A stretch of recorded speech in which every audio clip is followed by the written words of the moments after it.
Without plus জিরান্ড। জিরান্ড হলো ভার্বের সাথে আইডি যোগ। জিরান্ড কি ভার্বের প্রেজেন্ট ফর্মের সাথে আইডি যোগ, যেটা একই সাথে ভার্ব প্লাস নাউনের কাজ করে। ভার্ব প্লাস নাউনের কাজ করে। এটা যখন আমরা কমপ্লেক্সে পরিণত করব সিএক্স, শুরু হবে ইফ দিয়ে, যদি এরপরে সাবজেক্ট পড়বে, তারপরে এখানে নিয়মে ডু নটই থাকে সবসময়। মূল ভার্বকে নেগেটিভ করলে প্রেজেন্ট হচ্ছে do not, does not, past হচ্ছে ডিড নট। তো সবসময় দেখি এখানে ডু নটই বসে, আর ডু ডাজ এর পরে ভার্বের রুট বসে। খেয়াল রাখতে হবে ডু ডাজ এর পরে ভার্বের সাথে আর আইডি যোগ হবে না।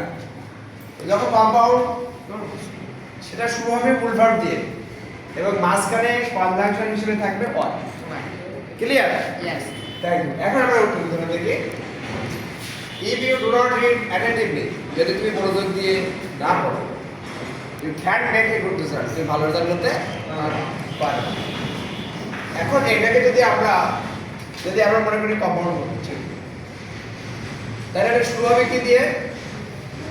মূল ভার্ব। ইফ কি মূল ভার্ব? নো। ইউ কি মূল ভার্ব? ডু নট মূল ভার্ব? রিড কি মূল ভার্ব? Yes, তাহলে এটা রিডটা আমরা মূল verb. Yeah. Read attentively. Attention. মাঝখানে কি যোগ হবে? and মাঝখানে কি যোগ হবে? ও আর পরে নতুবা একটা কাজ না করলে তার ফলে কি হয়? এরকম অর্থে নতুবা। or পরের বাক্য যা আছে তাই you can Can make just make it good. Principal গুলো চেঞ্জ হবে না। আমরা যদি এটাকে সিম্পল পরিণত করি, সিম্পলে, তাহলে এটা শুরু হবে উইদাউট দিয়ে। কি দিয়ে শুরু হবে? উইদাউট। উইদাউট হলো একটা প্রিপজিশন, আর প্রিপজিশনের পরে ভার্বের সাথে আইডি যোগ হয়, যেটাকে বলা হয় জিরান্ড। কি বলা হয়? জিরান্ড। জিরান্ড। তাহলে এই ভার্ব হলো রিড, আইডি যোগ দাও রিডিং, উইদাউট রিডিং পড়া ব্যতীত বা পড়া ছাড়া। অ্যাটেন্টিভলি,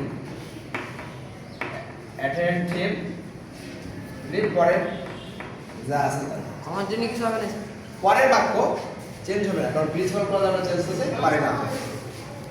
ওকে, ধন্যবাদ।